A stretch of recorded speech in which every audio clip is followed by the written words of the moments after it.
करू. ओके, तर स्क्रीन सर्वांना दिसते?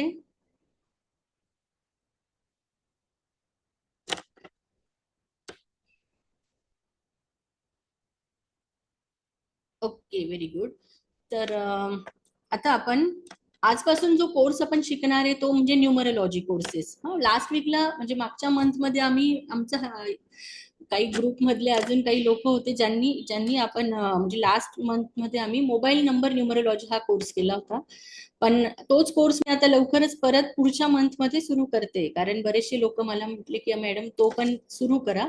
पण आता साइड बाय साइड न्यूमरोलॉजीचा हा कोर्स करते. याच्यामध्ये आम्ही 2 पार्ट मध्ये हा केला, एक बेसिक न्यूमरोलॉजी आणि एक जो करते तो असणार आहे ऍडव्हान्स न्यूमरोलॉजी कोर्स. ओके, तर यामध्ये आता आपण जो बघतोय तो बेसिक न्यूमरोलॉजी कोर्स असणार आहे. तर यामध्ये सुरुवातीला आपण बघूया.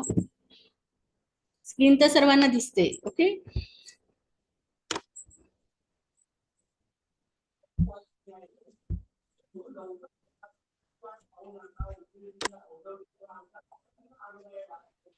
Okay, okay.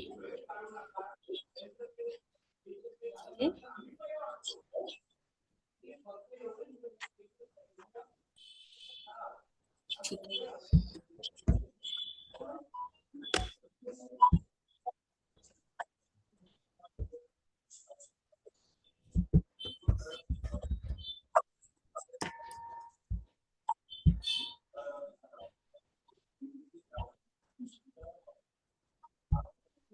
तुम्हाला फक्त फ्रंट पेजेस दिसतंय ना?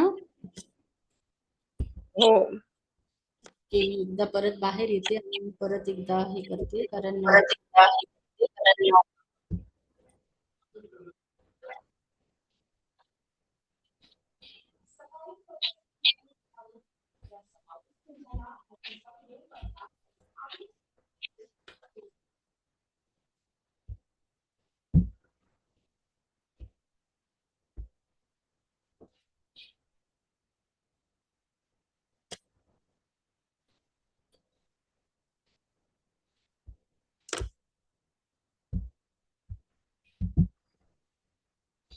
ठीक आहे. ओके, तर यामध्ये आपण जे बघणार आहे ते खास करून आपला जो कोर्स असणार आहे न्यूमरोलॉजी कोर्स, तो फुल बेस म्हणजे ऑनलाईन न्यूमरोलॉजी कोर्स असणार आहे. आणि मी याचे प्रत्येक लेक्चर झाले की मी तुम्हाला याच्या नोट्स म्हणजे रेकॉर्डिंग देईल.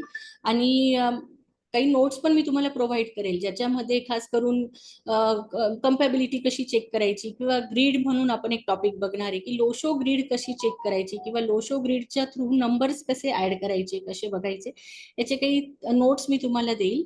हा कोर्स जो आहे तो आपला ऑनलाईन कोर्स असणार आहे आणि हा आठवड्यातून आपण एकच दिवस लेक्चर घेणार आहे. तर खास करून आपण बुधवार हा दिवस ठरवला, कारण बुधवारी जनरली काही कोणाचे उपवास वगैरे नसतात किंवा काही महत्वाचे कामं नसतात. मंगळवार किंवा गुरुवारी थोड्या अडचणी येऊ शकतात. तर आपण दर बुधवारी हा कोर्स घेऊया. आणि टाइम तो 8 वाजेचा असणार आहे, 8 ते 9 किंवा 8 ते 40 मिनिटामध्ये आपलं सेशन होत जाणार आहे तसं. आणि साधारण 8 ते 10 आठवडे हा कोर्स आपला चालणार आहे. यामध्ये आता आपण बघूया की न्यूमरोलॉजी मध्ये इंट्रोडक्शन आपण बघणार आहे फर्स्ट वीक मध्ये, की न्यूमरोलॉजी काय आहे, न्यूमरोलॉजीचा बेस काय, की सिंपल न्यूमरोलॉजी म्हणजे काय. तर न्यूमरोलॉजी म्हणजे it is the branch of science. आता मी याला काय म्हणते की branch of science. It is the branch of science which deals with the study of numbers. Okay, हा कोर्स आपला तसा मराठीतून असणार आहे, पण ही एक डेफिनेशन आपण बघू की it is the branch of science. आता सायन्स म्हणण्यापेक्षा अकल्ट सायन्स म्हटलं तरी चालणार आहे, गूढ विद्या थोडक्यात. तर it is the branch of occult science which deals with the study of numbers, किंवा which deals with the study of vibrations of numbers, किंवा अजून आपण म्हणू की एनर्जी ऑफ नंबर्स. की आपण काय करणार आहे न्यूमरोलॉजी मध्ये, आपण थोडक्यात की नंबर्स काय असतात, नंबर्सचे व्हायब्रेशन्स काय असतात, किंवा नंबरची एनर्जी जी असते तिचा आपल्या ह्युमन बिंगवर काय इफेक्ट होत असतो हे आपण बघणार आहे. ओके, तर तसं बघितलं तर माणूस जन्माला आल्यापासूनच आपण त्याची वेळ विचारतो की किती वाजता जन्माला आला. मग त्याच्यानंतर आपण त्याची कुंडली काढत असतो. तर ऍस्ट्रॉलॉजी मध्ये आपण त्याची कुंडली जरी बघतो तरी खास त्यावेळेस काय असतं, जन्मतारीख लागते. जन्मतारीख सुद्धा काय, जन्मतारीख म्हणजे एक बर्थडे डेट जी असते ती सुद्धा काय, ती सिंपल नंबरच आहे.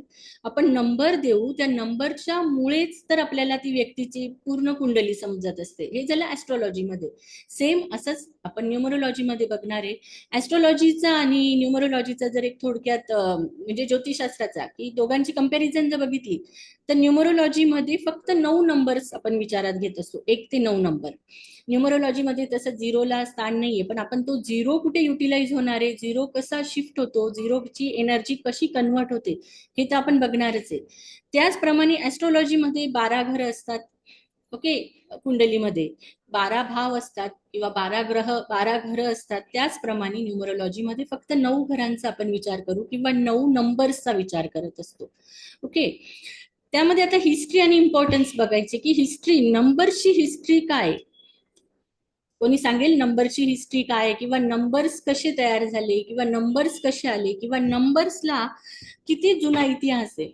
तर आपल्याला माहिती असल्याप्रमाणे आपण तर आपल्या जन्मापासूनच सांगू की आज आज माझे वय 44-45 आहे, तर मी 45 वर्षामध्ये ज्या काही घडामोडी झाल्या याच्याबद्दलच मी सांगू शकते, कारण माझ्याजवळ तेवढेच नंबर्स अवेलेबल आहे. पण नंबरचा इतिहास तर किती जुना आहे, म्हणजे आपण जर युग बघितले, सत्ययुगात बघितलं तिथे सुद्धा नंबर्सचा विचार केला गेला आहे. द्वापार युग बघितलं, त्रेता युग बघितलं, तिथे सुद्धा नंबर्सचा विचार केले गेलेला आहे. द्वापार युगात सुद्धा नंबरचा विचार केलाय. त्याप्रमाणे कलियुग, कलियुगामध्ये तर आपण रोजच आपला प्रत्येक गोष्ट ही नंबरचीच असते. आपण जर ज्योतिषाकडे गेलो किंवा माझ्याकडे काही लोक आल्यावर मला ते विचारतात, मॅडम आमचे ग्रह कधी बदलतील, मॅडम आमचे चांगले दिवस कधी येतील, मॅडम आमची ही पत्रिका बघा आणि याच्यात सांगा की आता कोणत्या ग्रहाची काय दशा सुरू आहे, किंवा कोणता नंबर काय इन्फ्लुएन्स देतोय, किंवा कोणता नंबर काय सांगतो. हे आपण जेव्हा बघत असतो तर तिथे खास करून नंबर त्याचे इम्पॉर्टन्सच सांगतो. आपण कोणाचं, म्हणजे मी स्वतः ऍज अ सायन्स स्टुडंट,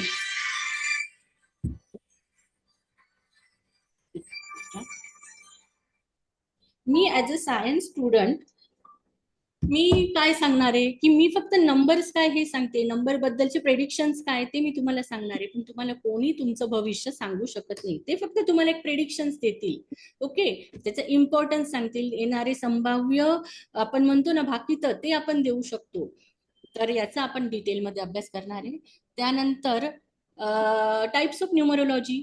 आता टाइप्स ऑफ न्यूमरोलॉजी मध्ये बरेचसे टाइप्स आहेत, त्यातल्या त्यात आता कॅल्डियन, आता इथे काही लोक चॅल्डियन म्हणतात, काही लोक कॅल्डियन म्हणतात, आणि पायथागोरियन, ह्या 2 सिस्टीम्स खूप युजफुल आहेत. तर कॅल्डियन जी आहे त्याचा तो खूप जुना इतिहास आहे, काही ठिकाणी तर 2000 वर्षापूर्वीचा इतिहास आहे. पायथागोरियनचा सुद्धा, पायथागोरियन थिअरी हिचा सुद्धा खूप जुना इतिहास आहे, तर तो आपण बघणार आहे डिटेलमध्ये. त्यानंतर बेसिक ऑफ नंबर्स, की 1 नंबर काय इंडिकेट करतो, 2 नंबर काय इंडिकेट करतो, 3 नंबर काय इंडिकेट करतो, असे 9 नंबर्स आपण बघणार आहे. आणि त्यानंतर आपण बघणार आहे प्लॅनेटरी असोसिएशन्स, म्हणजे एक नंबर जो आपण मांडतो की एक नंबर हा कोणाचा असतो, तर एक नंबर हा खास करून सूर्याचा. मग सूर्य एखाद्या व्यक्तीच्या जन्मतारखेमध्ये एक आल्यावर ती व्यक्ती कशी असणार आहे, म्हणजे फॉर एक्झाम्पल ज्या व्यक्तीची जन्मतारीख 1 असेल, ज्या व्यक्तीची जन्मतारीख 10 असेल, ज्या व्यक्तीची जन्मतारीख 28 असेल, तर ती व्यक्ती कशी बिहेव करणार आहे, ती व्यक्ती कशी वागत असते, तिच्यावर सूर्याचा इफेक्ट असतो थोडक्यात. मग हे तर झालं आपण नंबर आणि त्याच्यावरचे गुणधर्म, की त्यामुळे असोसिएशन म्हणजे त्या नंबरचे त्या व्यक्तीवर काय काय प्रभाव आहे, किंवा त्या व्यक्तीवर त्याचं नेचर कसं आहे, किंवा त्याचं प्रारब्ध, म्हणजे 2 गोष्टी महत्वाच्या असतात. एक म्हणजे तो त्याची प्रारब्ध, त्याचा जो भाग्यांक असतो त्यावरून पण आपण बघणार आहे, आणि त्याचं जे डेट ऑफ बर्थ आहे, जो डेट असणार आहे त्याची पूर्ण डेट ऍज वेल एज त्याचा जो जन्म तारीख असते, जी जन्म दिवस असतो, हा म्हणजे डेट सिंपल, त्याच्यावरून आपण डिटेल बघणार आहे, आणि त्याचं प्लॅनेटरी असोसिएशन आपण बघणार आहे. त्यानंतर आता ही जी आहे की याच्या मॉड्यूल 2 सेकंड वीक मध्ये आपण बघणार आहे की मूलांक काय असतो, ओके, बर्थ नंबर काय असतो, ड्रायव्हर नंबर काय असतो, कंडक्टर नंबर काय असतो, म्हणजे ड्रायव्हर नंबरलाच काही लोक बर्थ नंबर पण म्हणतात. फॉर एक्झाम्पल आता एका व्यक्तीची जन्मतारीख आहे 15 फेब्रुवारी 1981, तर 15 नंबर जो आला, तर 15 म्हणजे काय, 1+5, हा 15 जो नंबर आला, 15चा आपण परत सिंगल डिजिट मध्ये नंबर कन्वर्ट करतो आणि तो येतो 6 नंबर. मग आता हा 6 नंबर हा त्याचा ड्रायव्हर नंबर झाला, बर्थ नंबर झाला. मग 6 नंबर असलेली व्यक्ती कशी असणार आहे? ओके, मग इकडे आता एका चार्ट मध्ये आपण त्याला केअरटेकर म्हणू. मग ही व्यक्ती 6 नंबरची व्यक्तीकडे शुक्र पॉवरफुल असणार आहे किंवा शुक्राचा इफेक्ट असल्यामुळे ती व्यक्ती कशी असणार आहे ते आपण डिटेल बघणार आहे. किंवा कंडक्टर नंबर म्हणजे काय, तर life number, life path number, भाग्यांक. याला मराठीतून आता ड्रायव्हर नंबरलाच आपण मराठीतून म्हणू मूल्यांक, आणि भाग्यांक जो असणार आहे तो कंडक्टर नंबर किंवा लाईफ पाथ नंबर किंवा त्यालाच डेस्टिनी नंबर पण म्हणणार आहे. तर तो कसा काढायचा हे आपण डिटेल बघू.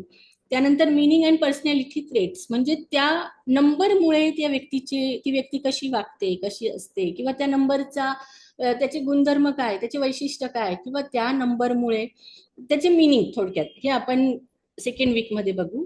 थर्ड वीक मध्ये आपण काय बघणार आहे, तर detail study of 1 to 9 number. त्यानंतर स्ट्रेंथ काय त्या नंबरची, त्यानंतर विकनेसेस काय. आता बघा थोडक्यात मी सांगते की एखाद्या व्यक्तीची जन्मतारीख आहे 6, एकाच व्यक्तीची जन्मतारीख आहे 15, एकाच व्यक्तीची जन्मतारीख आहे 24. ओके, म्हणजे आता बघा 6 नंबर जन्मात आलेले लोक, 15 नंबर जन्माला आलेले लोक, 15 तारखेला जन्माला आलेले लोक, त्यानंतर 24 तारीखला जन्माला आलेले लोक, यांच्यावर प्रत्येकावर आता 6 नंबर हा सिंगल नंबर आला. 15 मध्ये 1 आणि 5 हे दोन नंबरचे इफेक्ट त्याच्यामध्ये.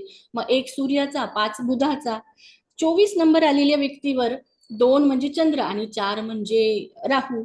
मग या नंबरमुळे जरी त्यांचा आपण जेव्हा आपण त्याचा बर्थ नंबर कॅल्क्युलेट करू तर सर्वांचा बर्थ नंबर 6 होणार आहे. मग त्याची स्ट्रेंथ आता बघायची की स्ट्रेंथ काय, तर स्ट्रेंथ म्हणजे त्याच्यामध्ये किती पॉवर आहे, की कोणत्या कोणत्या नंबर्सचे व्हायब्रेशन्स त्याच्यामध्ये आले. पॉवर म्हणण्यापेक्षा आपण म्हणू की कोणत्या कोणत्या नंबरचे व्हायब्रेशन्स त्या व्यक्तीमध्ये आलेले आहेत. पण आता त्याचे विकनेसेस पण बघायचे की एखाद्या व्यक्तीच्या जन्मतारखेमध्ये समजा 22 फेब्रुवारी 2002 अशी व्यक्ती आहे जन्माला आलेली. 22 फेब्रुवारी 2002 एवढे ही जन्मतारीख जर तुम्ही बघाल तर ह्या जन्मतारखेला आलेल्या व्यक्तीचे जन्मतारखेमध्ये 2 तर किती वेळा आहे. त्या व्यक्तीच्या जन्मतारखेमध्ये 3 नाही, 4 नाही, 5 नाही, 6 नाही, 7 नाही, 8 नाही, 9 नाही, 1 नाही, एवढे नंबरच नाही त्या व्यक्तीकडे. त्या व्यक्तीकडे मल्टिपल टाइम्स किती झाले, 2 नंबर आलेले आहेत. 22 फेब्रुवारी 2002 असलेली व्यक्ती. पण आपण आता याच्यात बर्थ नंबर कॅल्क्युलेट करणार आहे. मग आता ही त्याची विकनेस आहे. तसं बघितलं तर की 22 विकनेस मध्ये काय झालं की मल्टिपल नंबर्स आलेले आहेत. मग हे विकनेस पण येणार आहे आणि काही ठिकाणी त्याची स्ट्रेंथ पण होणार आहे. मग ती स्ट्रेंथ कुठे होणार आहे ते आपण बघणार आहे. पण मग आता एवढे नंबर त्याच्याकडे 2 मल्टिपल टाइम आला, पण त्याच्या डेट ऑफ बर्थ मध्ये 1 नंबर नाही, 3 नंबर नाही, 4 नंबर आलेला आहे 22 असल्यामुळे. पण त्याच्याकडे 5 नंबर नाहीये, 6 नंबर नाहीये, 7 नाही, 8 नाही, 9 नाही. मग त्याची आपण भाग्यांक मुलांक तर बघतोच, पण प्लस आपण त्याचं काय बघणार आहे, कम्पॅबिलिटी चार्टने, की त्या व्यक्तीचं कोणाशी परफेक्ट जमू शकतं, त्याचे मित्र मंडळी म्हणजे त्या व्यक्तीला एनिमी नंबर कोण असणार आहे, गुड नंबर कोणा बरोबर असणार आहे, म्हणजे त्याची कम्पॅबिलिटी कोणाबरोबर जमेल हे आपण त्याला बघणार आहे. थोडक्यात आपण त्याचे लकी नंबर आणि अनलकी नंबर्स बघणार आहे. फ्रेंडली आणि एनिमी नंबर हेच आपण बघणार आहे थोडक्यात, की त्याचं भविष्यामध्ये एक स्कूल लाईफ त्याची बघतो त्या केसमध्ये, त्याची कॉलेज लाईफ बघू, त्याची जॉब लाईफ, त्याची पर्सनल लाईफ, त्याची लग्नानंतरची लाईफ कशी आहे, मग त्याचा नंबर, त्याचे कसे कसे नंबर चेंज होतील, हे सर्व तुम्हाला एका कम्पॅबिलिटी चार्ट मधून पण कळणार आहे, ऍज वेल एज त्याच्या स्ट्रेंथने आणि त्याच्या विकनेसने कळणार आहे. ओके, तर आपण हे 3ऱ्या आठवड्यात शिकणार आहे. फोर्थ वीक मध्ये आपण खास करून बघणार आहे. आता मी तुम्हाला एवढं सांगितलं की हे नंबर्स आहे, ही जन्मतारीख आहे. मग जन्मतारखेवरनं मी तर आता सांगितलं की त्या 22 फेब्रुवारी 2002 ला जन्माला आलेल्या व्यक्तीची मी तुम्हाला लगेचच ग्रीड सांगितली. ग्रीड म्हणजे त्याची कुंडली सांगितली की त्याच्या जन्मतारखेमध्ये 2 नंबरच जास्त आहे, 1 नंबर नाहीये, 4 नंबर आलेला आहे. आता 4 नंबर कसा आला हे तर आपण त्याचा बर्थ नंबरने कॅल्क्युलेट केलं. हे सर्व डिटेल तर मी तुम्हाला शिकवेलच, पण आता त्याची जन्मतारखेची, जसं ऍस्ट्रॉलॉजीमध्ये आपण कुंडलीमध्ये 12 भावामध्ये प्रत्येक जन्मतारखेने त्या दिवशी कोणत्या चंद्राचं स्थान काढतो, मंगळाचं स्थान, सूर्याचं स्थान, शुक्राचं स्थान, हे सर्व जे नक्षत्र स्थान हे बघून आपण त्याची कुंडली तयार करतो. सेम तशीच कुंडली ही इकडे दिलेली बघा उजव्या हाताला, त्याला आपण म्हणत असतो लोशो ग्रीड. मग या लोशो ग्रीड प्रमाणे ही फिक्स असते, ही कधीच बदलत नसते.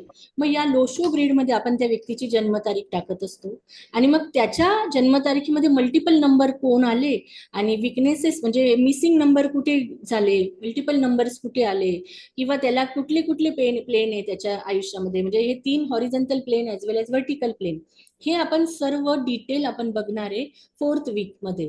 की ऍक्शन प्लेन काय सांगतो, विल प्लेन काय सांगतो, विजन प्लेन काय सांगतो, माइंड प्लेन काय सांगतो, हार्ट प्लेन, प्रॅक्टिकल, आणि काही योग असतात, राजयोग, सिल्वर म्हणजे सिल्वर योग आणि गोल्डन योग, हे आपण बघणार आहे. ओके, तर हे आपण 4th वीक मध्ये बघू. 5th वीक मध्ये काय असणार आहे, तर फिफ्थ वीक मध्ये असणार आहे की नेम न्यूमरोलॉजी. आता जर आपण बघितलं जन्मतारखेप्रमाणे, की जन्मतारखेने आपण त्याची लोशो ग्रीड पर्यंत आलो. पण आता कधी कधी काही क्लायंट्स म्हणतात की मॅडम माझं नावच गडबड आहे का, नावात बदल करू का. फॉर एक्झाम्पल आता मागच्या लास्ट लेक्चरला तर आम्ही मोबाईल नंबर न्यूमरोलॉजीचा कोर्स घेतला. त्याच्यात मोबाईल नंबरचे व्हायब्रेशन्सने सुद्धा व्यक्तीच्या आयुष्यामध्ये बरेचसे बदल होतात. गडबड पण होते आणि बदल पण झालेले, आणि बदल एवढे सुंदर झालेले, थोडे थोडे चेंजेस केले तरी बदल झालेले. मग असेच काही असतात नेम चेंज करण्याचे. फॉर एक्झाम्पल तुम्हाला एकदम छान एक्झाम्पल द्यायचं म्हणजे पिक्चरचे. आता सध्या जे मूवीज येतात ते त्यामध्ये चांगले ऍक्टर्स, जेवढे ऍक्टर्स आहेत, फॉर एक्झाम्पल राणी मुखर्जी झाली, त्यानंतर आपले जे गोलमाल जी सिरीज, गोलमाल मूवी जो होता, तो गोलमाल मूवी मधले जे स्पेलिंग आहे ते तुम्ही चेक केलं तर त्यामध्ये बघा गोलमालचं स्पेलिंग एकदम वेगळं केलं. किंवा पद्मावत पिक्चरची जी स्टोरी, पद्मावत पिक्चर जेव्हा येणार होता तर त्याच्या आधीच खूप प्रॉब्लेम झाले होते, खूप प्रॉब्लेम, म्हणजे तो पिक्चर येण्याच्या आधीच एवढे प्रॉब्लेम झाले की त्यामध्ये थोडे चेंजेस केले तुम्ही डायरेक्ट. कसं केलं आता बघितलं. हा, तर त्याच्यामध्ये थोडे चेंजेस केले, त्या स्पेलिंग त्याचा चेंज केला पद्मावतचा, आणि तो पिक्चर रिलीज होण्याच्या आधीच त्याचे तिकीट विकले गेले. म्हणजे नावात थोडासा बदल केला तरी तुम्हाला तुमच्या आयुष्यामध्ये बरेचसे energy vibrations, number vibrations change झाल्याबरोबर लगेचच एवढे बदल होतात ते. तर बरेचसे ऍक्टर्स आहेत त्यांनी त्यांचे नावं चेंज केले. तर हे सर्व आपण डिटेल 5th वीक मध्ये बघणार आहे. म्हणजे काही ऍक्टर्स लोकांचे नंबर्स कसे बदल, म्हणजे नाव कसे बदलले. राजकुमार राव नावाची व्यक्ती, त्यांनी त्याचं नाव बदललं. अक्षय कुमारने त्याचं नाव बदललं. बरेचसे ऍक्टर्स आहेत त्यांनी त्यांचे नाव बदलले आणि त्यांची लाईफ एकदम. सुनील शेट्टी, सुनील न लिहिता तो सुनील नाव लिहितो. तर हे असे काही ऍक्टर्स आहेत त्यांनी त्यांचे नावामध्ये हलकासा बदल केला आणि खूप मस्त लाईफ त्यांची चालू आहे. त्यानंतर बेसिक नेम अनालिसिस, नावावरनं पण आपण बघणार आहे कुठे गोंधळ आहे, कुठे चेंज करायचं आहे, आणि मग त्याच्यात सोपे सोपे रेमेडीज देणार आहे आणि काही करेक्शन्स देणार आहे, जेणेकरून आता तुम्ही म्हणाल, तुम्ही म्हणजे माझ्याकडे असे काही क्लायंट्स येतात की ते म्हणतात मॅडम आमचे तर सर्व डॉक्युमेंट्सवर तर तेच नाव आहे. मग काय करायला पाहिजे. नावं तर म्हणजे जे आपले म्हणतो ना आपण डॉक्युमेंट्सवर जे ऑफिशियल डॉक्युमेंट्स त्याच्यावर तर हेच नाव आहे, आता तर ते बदलू नाही शकत. काहीच प्रॉब्लेम नाही, आपल्याला तिथे सर्व ठिकाणी ऍफिडेव्हिट करायची पण गरज नाही, तिथले महत्वाच्या ठिकाणची नावं बदलायची गरजच नाही. पण आपण जे आपल्या नावाचे व्हायब्रेशन्स, फॉर एक्झाम्पल आता एक पद्मश्री नावाचं होतं, तिथे त्यांनी फक्त श्री पद्मा केलं तरी बऱ्यापैकी चेंज झाला. ऑफिशियली पद्मश्री आहे ती आहेच, पण श्री पद्माने पण बरेचसे चेंजेस झाले. तर एकदम आपल्याला असं नाव बदलायचं नाही की ज्याने तुमचे डॉक्युमेंट्सला चेंज होणारे, हलकासा बदल करायचा आहे. नंबर व्हायब्रेशन्स थोडे चेंज करायचे तरी सुद्धा इफेक्ट होईल. हे आपण डिटेल 5th वीक मध्ये बघणार आहे. त्यानंतर 6th वीक मध्ये आपण नंबर बेस रेमेडीज बघणार आहे खास करून. आता 6th वीक आणि 7th वीक जो आहे तो खूप महत्वाचा आहे. याच्यामध्ये बऱ्याचशा गोष्टी, हा आपला बेसिक कोर्स असल्यामुळे आपण इथे नेम न्यूमरोलॉजीने चेंज करणार आहे. नेम न्यूमरोलॉजी, नेम अनालिसिस खास करून बघणार आहे आणि त्यामध्ये name base, colour base remedies देणार आहे. त्यानंतर लकी डेज आणि डायरेक्शन. आता हा पार्ट खूप महत्वाचा आहे की कोणते डेज त्या व्यक्तीला कशी लकी असणार आहे, आणि डायरेक्शन्स, कारण प्रत्येक व्यक्तीला प्रत्येक दिशा दिलेली आहे. हे आपण बघणार आहे कुवा नंबर थ्रू. जसे बर्थ नंबर आहे, जसं तुमच्याकडे personal year number, birth number आहे, भाग्यांक डेस्टिनी नंबर आहे, किंवा म्हणजे भाग्यांक मूलांक असतात आहे, त्याचप्रमाणे पर्सनल इयर नंबर असतो, खूप महत्वाचा नंबर आहे हा. त्याचप्रमाणे एक कुवा नंबर म्हणून असतो, की कुवा नंबर हा प्रत्येक व्यक्तीला वेगळा असतो आणि त्याच्यावर त्याची दिशा ठरलेली असते. काहींना पूर्व दिशा चांगली असते, काहींना उत्तर दिशा चांगली असते, काहींना दक्षिण, काहींना नैऋत्य, काहींना ईशान्य. तर हे आपण सर्व 6व्या आठवड्यात बघणार आहे, ऍज वेल एज 7th वीक मध्ये पण आपण बघणार आहे.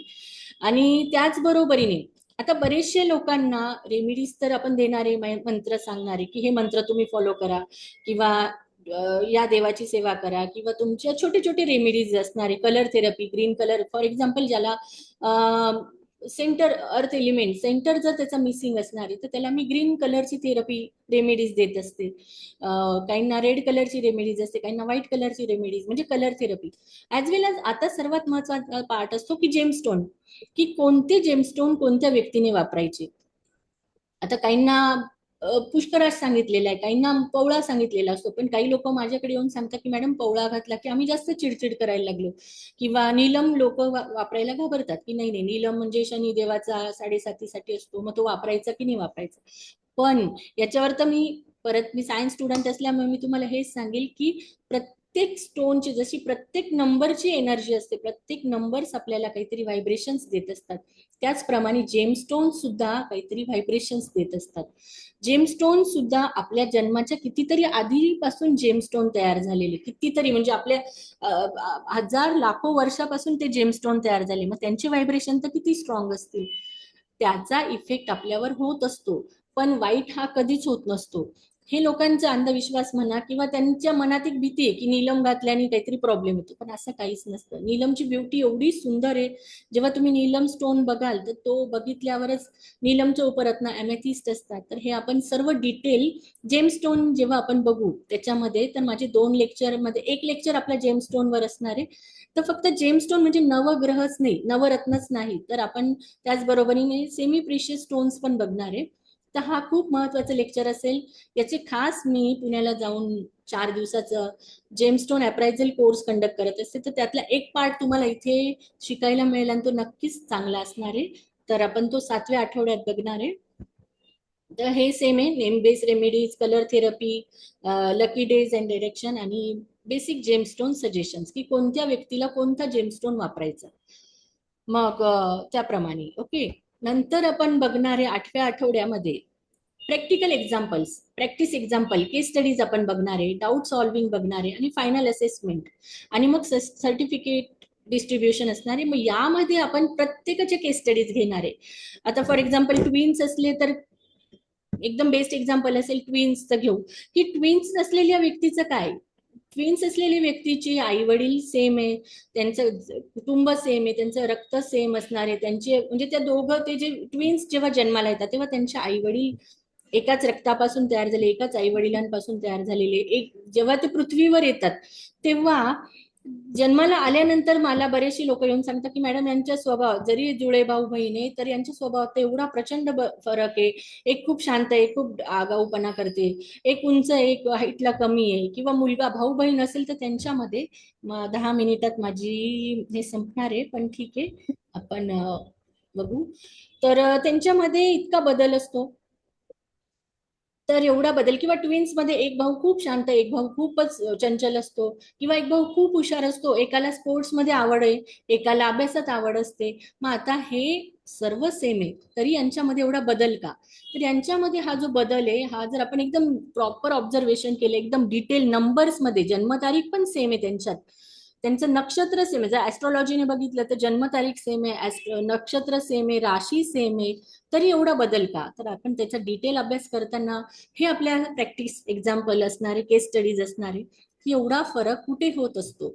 किंवा काही लोकांच्या आयुष्यामध्ये आई वडील लवकर एक्सपायर झालेले, त्यांना आई वडिलांचं प्रेमच मिळालेलं नाही, मग ह्या व्यक्तींच्या आयुष्यामध्ये अशी का गोष्ट घडली, ते आपण बघणार आहे. किंवा करोनाच्या काही केस स्टडीज आहे की त्यांच्या आयुष्यामध्ये, आता करोना तर प्रत्येकाच्या आयुष्यात आला आणि त्यांनी फार मोठ्या शिकवण दिलेली, तर हा फेज येण्याने काही लोकांचे आई वडील गेले, काही लोकांचे भाऊ बहीण गेलेले, काही लोकांचे जवळचे व्यक्ती गेलेले आहेत. मग आपण त्यांच्या जन्मतारीख हा बघणार आहे, म्हणजे आपल्याला त्यांची जन्मतारीख माहिती, पण आपण ते केस स्टडीज मध्ये सॉल्व्ह करणार की अशी वेळ का बरं आली होती की ती व्यक्ती आपल्यापासून लांब गेली.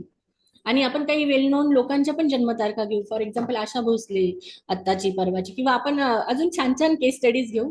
तर हे सर्व 8व्या आठवड्यात घेणार आहे. आणि तुमचे काही प्रॉब्लेम्स असतील ते आपण पहिल्या वीक पासूनच, डाऊट सॉल्विंग आपण तेव्हापासूनच घेणार आहे, फर्स्ट डे पासूनच. तर याप्रमाणे साधारण आपण ह्या कोर्समध्ये 8 आठवड्यामध्ये आपण जवळपास 50 केस स्टडीज तरी घेऊ. ओके. आणि मग त्यानंतर सर्टिफिकेट असणार आहे, तर हा कोर्स केल्याचा फायदा म्हणजे कसा आहे, तर एकदम स्टेप बाय स्टेप लर्निंग घेऊ, प्रॅक्टिकल एक्झाम्पल्स असणारे, नोट्स, स्टडी मटेरियल मी देण्याचा म्हणजे देईलच तुम्हाला, आणि रेकॉर्डिंग तर असणारच आहे. ओके. आणि सर्टिफिकेट जे तुम्हाला मिळते श्री पद्मा कन्सल्टन्सीच्या वतीने असणार आहे. आणि यामध्ये कोर्स केल्यामुळे काय काय होणार आहे याचे डिटेल्स तुम्हाला दिलेले. तर सर्वात मेन म्हणजे लोशो ग्रीड तुम्हाला वापरायला जमेल, की लोशो ग्रीड काय असते, कशी वापरायची. वैदिक न्यूमरोलॉजी सुद्धा आहे, पण आपण जे बघणार आहे हे खास करून चायनीज न्यूमरोलॉजीच्या थ्रू जाणार आहे. तर ऍक्च्युली जर खूप डिटेल बघितलं तर चायनीज न्यूमरोलॉजी हे लोशो ग्रीड मुळे आपण म्हणतोय चायनीज न्यूमरोलॉजी, ही जर बघितली तर ही आपलीच न्यूमरोलॉजी. ही न्यूमरोलॉजी म्हणजे संख्याशास्त्र जर खूप जुना इतिहास बघितला, खूपच जुना, तर साक्षात म्हणजे श्रीकृष्णांनी सांदीपनी गुरूंकडे जी म्हणजे विद्या शिकली, त्यामधला हा संख्याशास्त्र नावाचा जो पार्ट होता तो हाच होता. म्हणजे याला आपल्याकडचा तर पुरावा आहे, पण आपण हा लोशो ग्रीड म्हणून अभ्यास करणार आहे. ओके, कारण आता सध्या जे पुरावे ते लोशो ग्रीडचे आहे ना, त्यामुळे. त्यानंतर ओके, असं करून माझा आजचा कोर्स हा असा असणार आहे. तर ऑनलाईन बेस असणार आहे, आठवड्यातून एकदाच क्लास होईल, आणि याची फी मी ठेवलेली आहे 2100 रुपये. तर तुम्हाला हा कोर्स करायचा असेल तर तुम्ही मला सांगा, आणि फी भरून मला स्क्रीनशॉट माझ्या आपल्या पर्सनल नंबरवर पाठवाल, आणि मग मी तुम्हाला, आमचा एक ग्रुप तयार झालेलाच आहे, त्या ग्रुपमध्ये मी तुम्हाला ऍड करेल. तर पुढच्या बुधवारपासून आपण हा कोर्स प्रॉपर डे म्हणजे वीक 1 पासून आपण तो सुरू होतोय. पुढच्या बुधवारी आपला 1 वीक, फर्स्ट वीक सुरू होईल. ओके. तर आता तुम्हाला काही विचारायचं असेल तर विचारा. आणि फोन पे नंबर दिलेलाच आहे, आणि तुम्हाला हे पण दिलं आहे, स्कॅनर, त्यावरून तुम्ही फी भरू शकता. तर आता तुम्हाला काही विचारायचं असेल तर विचारा, कारण आपला अजून 6 मिनिटामध्ये आपले हा झूम मीटिंग आपली संपते, आणि मग आपण परत जॉईन करू. जर काही डाऊट्स असतील तर, नाही तर मग तुम्ही पर्सनली मला ग्रुपमध्ये मेसेज करू शकतात. ओके. तर मी आता हे बंद करते, आणि आपण 1 to 1 बोलू शकतो. तर कोणाला काही डाऊट्स असेल तर विचारा.